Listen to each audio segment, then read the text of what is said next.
3 nights in a row, the same black sedan parked across from the Lenox Avenue Club. Same 2 men inside. Same pattern. They weren't cops. Cops don't sit that still. They weren't muscle either. Muscle gets restless. These men were something else. Something calculated. And Bumpy Johnson knew they were watching him. But here's what made Harlem hold its breath. On the 4th night, the sedan never showed up. The watchers vanished. No explanation. No confrontation. Just gone. In Bumpy's world, that kind of silence was louder than gunfire. Because when dangerous men stop watching you, it means one of 2 things. Either they got what they needed, or someone more dangerous made them disappear.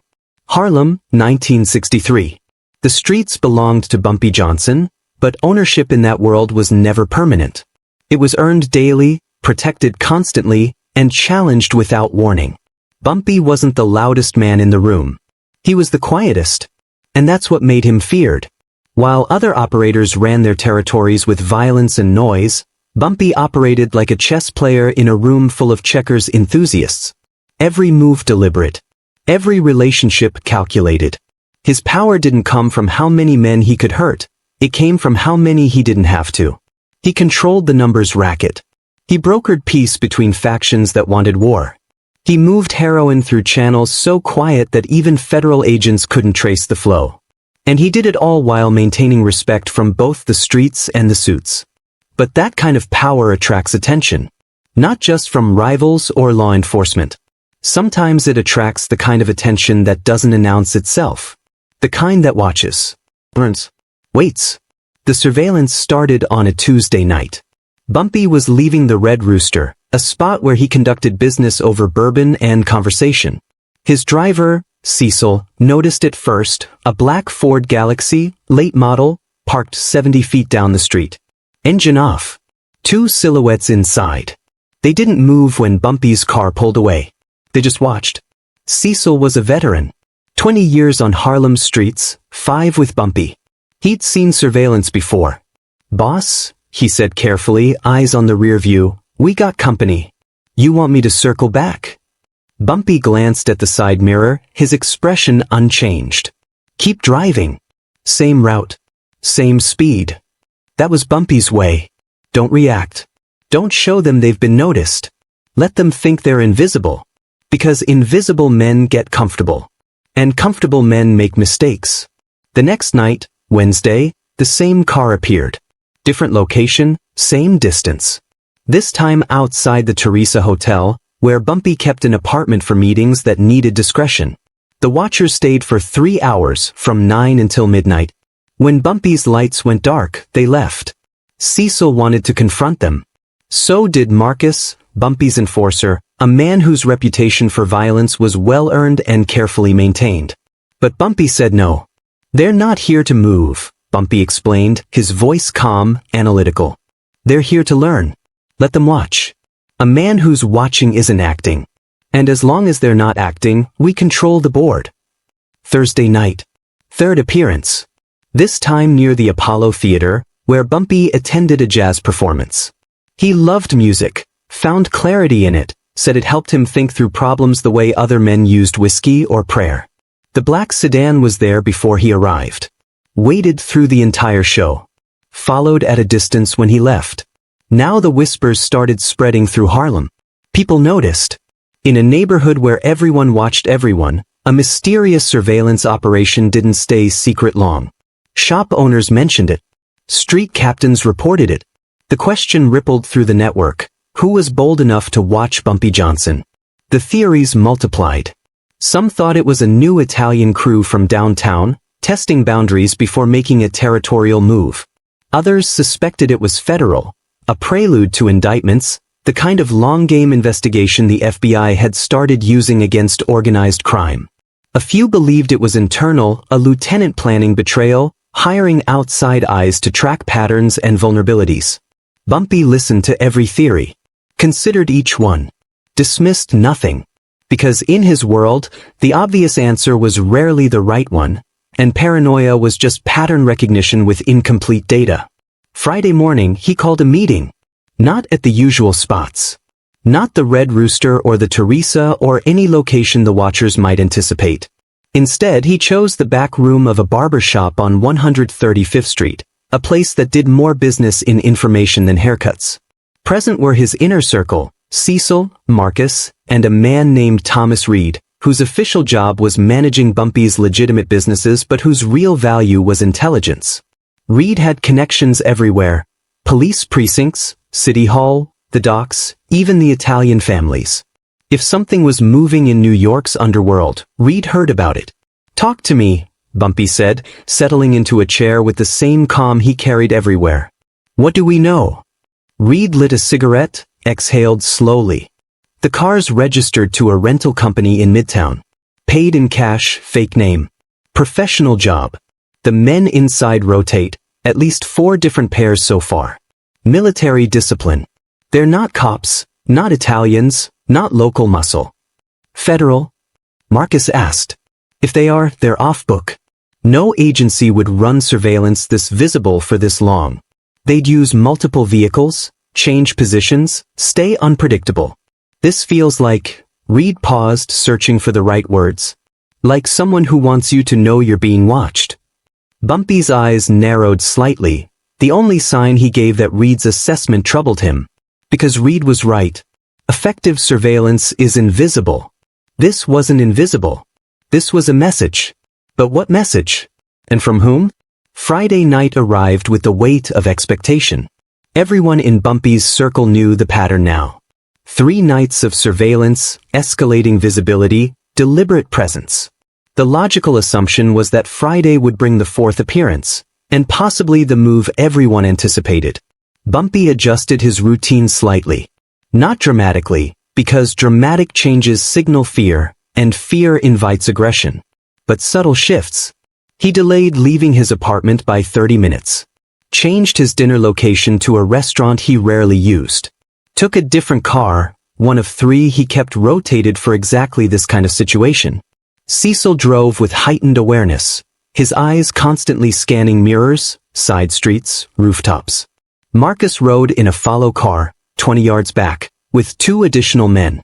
Reed positioned spotters at key intersections along the route. If the watchers appeared tonight, they'd be identified, documented, and if necessary, confronted.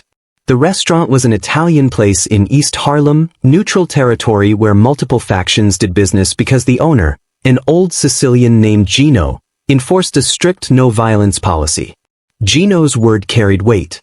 Even enemies could eat at adjacent tables without incident, because disrespecting Gino's rules meant losing access to the one place in New York where deals could be made without bloodshed. Bumpy ate slowly. Linguine with clam sauce, a glass of red wine, conversation with 2 city councilmen who needed his support for an upcoming vote. Business as usual. But his attention was divided, a portion of his mind cataloging every person who entered, every car that passed the window, every anomaly in the evening's rhythm. Nothing. No black sedan. No watching men. No surveillance. After dinner, Bumpy visited 2 more locations, a social club on 125th Street, then a late-night card game in a basement on Lenox. Standard Friday routine. And at each stop, Cecil checked the surroundings. Marcus's team swept wider perimeters. Reed's spotters maintained their positions. Empty. All of it. By 2 in the morning, when Bumpy finally returned to his apartment, the reality was undeniable. The watchers weren't there. For the first time in 4 nights, no one was following Bumpy Johnson. Cecil voiced what everyone was thinking. Maybe they got what they needed. Learned your patterns, finished their job. Or, Marcus added, his hand resting on the pistol beneath his coat, they're planning the move. Tonight was reconnaissance's end. Tomorrow might be action's beginning. Bumpy said nothing. He stood at his apartment window, looking down at Lenox Avenue, watching the sparse late-night traffic, the couples stumbling home from clubs, the night workers starting early shifts. Harlem's pulse, constant and familiar. And nowhere in that familiar landscape did he see the black sedan or the patient men who'd occupied it. "Reed," he finally said, not turning from the window. "I want to know if anyone disappeared in the last 48 hours. Anyone connected, anyone peripheral, anyone who might have been running this operation." Reed nodded. I'll have answers by morning. And if no one disappeared? Cecil asked. Bumpy turned then, his expression unreadable. Then we're dealing with something more interesting than a rival's surveillance. We're dealing with a test. Saturday brought clarity, though not the kind anyone expected. Reed returned with his report just after dawn. He looked tired, the kind of exhaustion that comes from calling in every favor, pressing every source, chasing leads through networks that don't officially exist. No disappearances, he said, setting a folder on Bumpy's desk. No deaths, no hospital admissions, no arrests, no one going underground. I checked the Italians, the Irish, the independents, even reached out to contacts in Philly and Boston. Nobody's claiming the surveillance. Nobody's even heard about it. Police? Marcus asked. I've got 3 captains who owe me. None of them know anything about an operation on Bumpy. And trust me, if NYPD was running something this sustained, someone would have talked by now.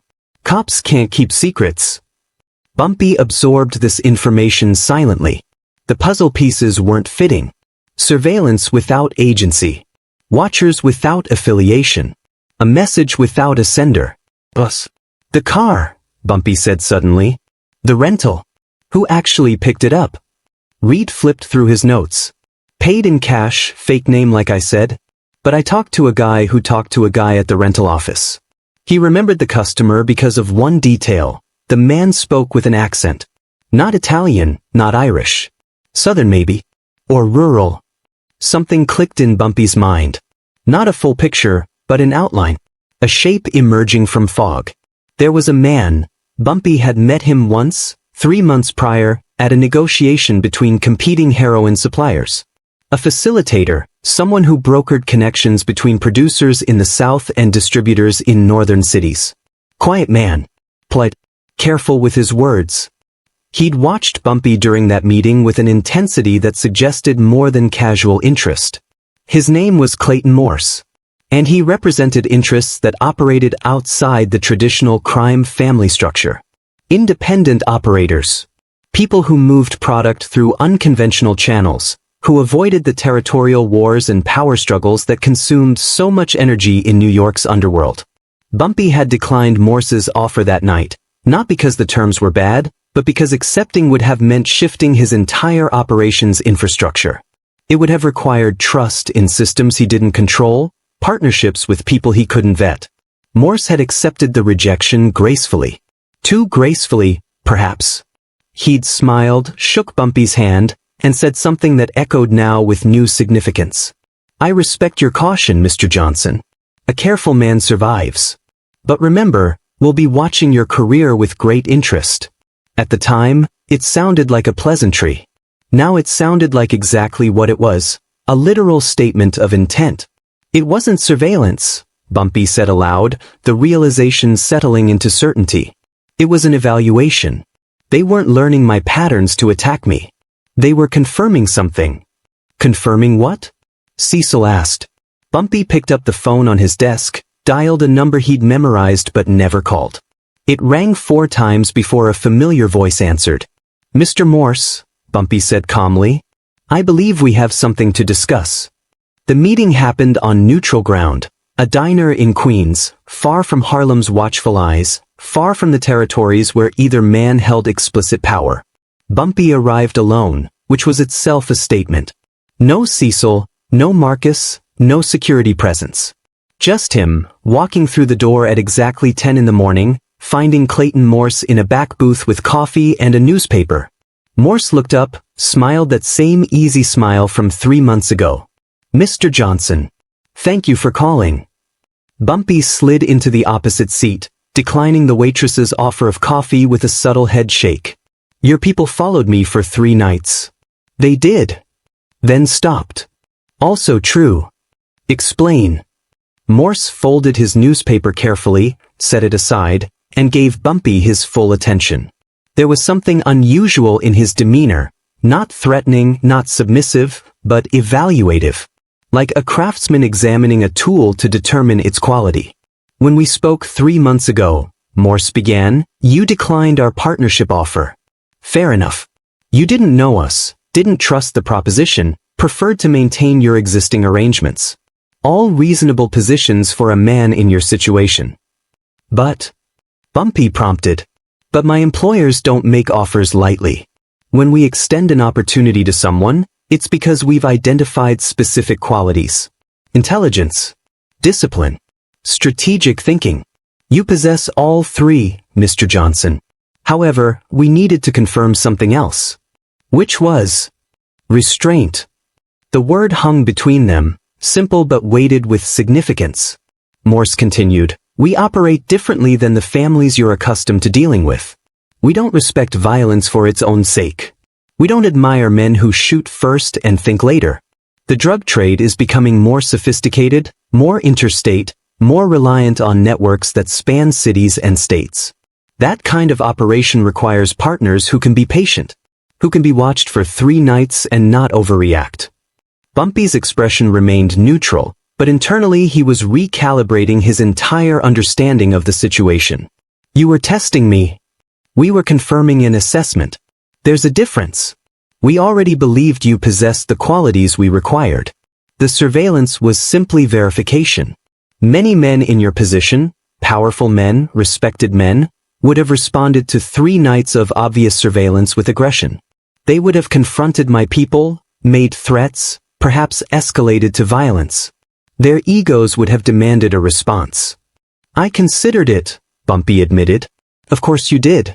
You'd be foolish not to. But you didn't act on that consideration. You watched.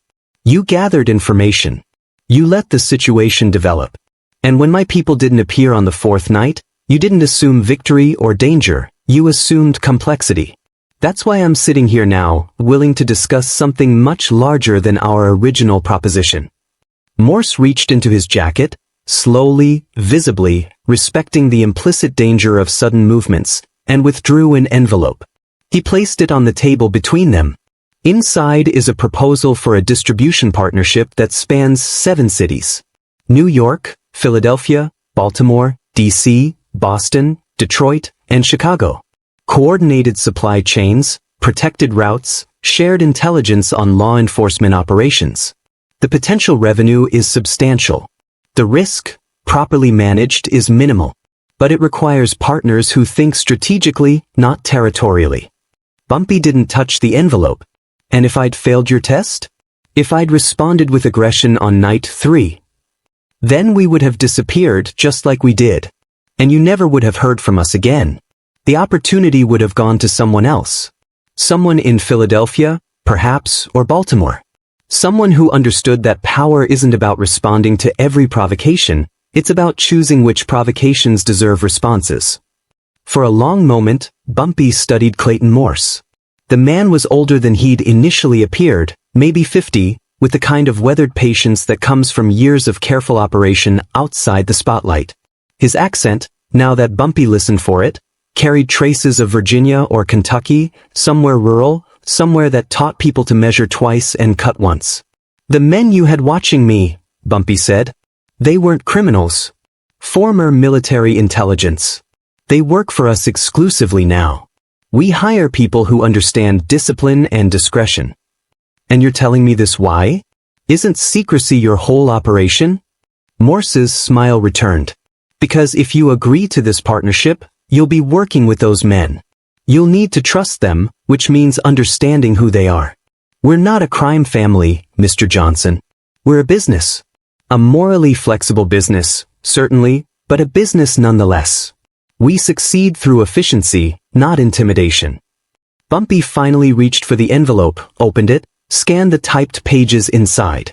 Numbers, routes, contact protocols, percentage splits. It was comprehensive, professional. The kind of proposal that came from people who understood operations at a level most street organizations never reached. I'll need time to review this properly, Bumpy said. Of course, take a week. 2 if you need it. This isn't a decision to make hastily. Morse stood, dropped cash on the table for the coffee. But I'll leave you with this thought. The world is changing, Mr. Johnson. The families are getting federal attention. The territories are getting crowded. The violence is attracting scrutiny that makes business harder for everyone. Men like you, intelligent, controlled, strategic, have an opportunity to build something more sustainable. Something that outlasts the territorial wars and the ego conflicts. He extended his hand. Bumpy shook it.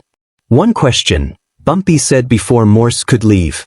Why stop the surveillance after 3 nights? Why not 4 or 5? Morse's smile widened slightly. Because 3 nights told us everything we needed to know. The 4th night was never necessary. It was only necessary for you to notice its absence. To wonder about it. To call me. The test wasn't just about restraint, Mr. Johnson. It was also about curiosity. We need partners who ask questions. Bumpy returned to Harlem that afternoon with the envelope in his coat pocket and a new understanding of how power operated above the street level. He'd spent his career mastering one game: territory, respect, force when necessary, intelligence always. But Morse represented a different game entirely. One where surveillance wasn't aggression but evaluation. Where disappearance wasn't retreat but completion. Where the 4th night's emptiness held more meaning than the first 3 nights' presence. He gathered his inner circle that evening, Cecil, Marcus, Reed, and laid out the situation without embellishment. Showed them the proposal. Explained the test. Watched their reactions. Marcus was skeptical.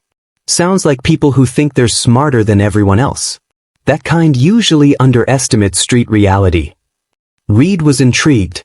If they're legitimate, this could triple our reach without increasing risk proportionally. Cecil just asked the question that mattered. Do you trust them, boss? Bumpy considered this carefully. I don't trust anyone completely. But I respect competence. And these people are competent. They tested me without risking conflict. They disappeared without creating vulnerability. They made an offer without applying pressure.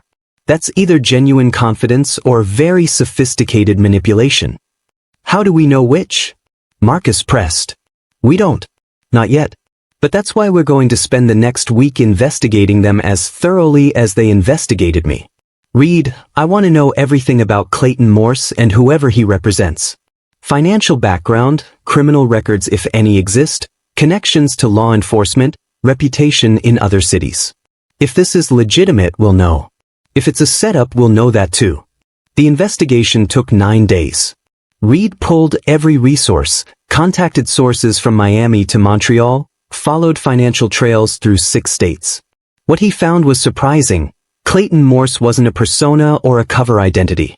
He was exactly what he'd presented himself as, a facilitator for an interstate drug distribution network that operated with unusual sophistication. No murders, no public conflicts, no territorial wars. Just efficient movement of product through carefully managed channels. More interesting, every partner Morse's organization worked with spoke highly of him. Payment was always on time. Quality was consistent. Problems were solved through negotiation, not violence. It was, as Morse had claimed, a business. Bumpy made his decision on day 10. He called Morse, agreed to a trial partnership with specific conditions and exit clauses, and began the process of integrating into a larger network. The surveillance that had alarmed Harlem for 3 nights became, in retrospect, the beginning of Bumpy Johnson's expansion beyond New York. The 4th night's absence was the opening of a door. But the real lesson, the one Bumpy shared with his inner circle, was about the nature of power itself. Violence announces itself, he told them. Force demands attention. But real power operates quietly. It watches. It evaluates. It moves only when necessary. Those men who followed me weren't trying to intimidate me. They were trying to understand me. And because I didn't mistake evaluation for aggression, I gained an opportunity that violence would have destroyed. Years later, when other operators asked Bumpy about his success, about how he'd expanded beyond Harlem while others fell to federal indictments or gang wars, he'd sometimes tell them about the 3 nights of surveillance and the empty 4th night. Most didn't understand the story. They fixated on the wrong details. Who were the watchers? What were they planning? Why did they leave? But the ones who understood, the ones who survived, they grasped the real point. Sometimes the most dangerous thing you can do is nothing. And sometimes the most powerful move is letting someone else make theirs first. The watchers never returned because they didn't need to. They'd learned what they came to learn. And Bumpy Johnson had passed a test he didn't know he was taking. That's power that lasts. If this story made you think differently about intelligence versus force, about restraint as strength, drop a like. Subscribe if you want more stories about the minds that built empires through strategy, not violence. And comment below, would you have confronted the Watchers on night 3, or waited like Bumpy? Your answer says more about you than you think. The streets remember the men who shot first. History remembers the men who thought first.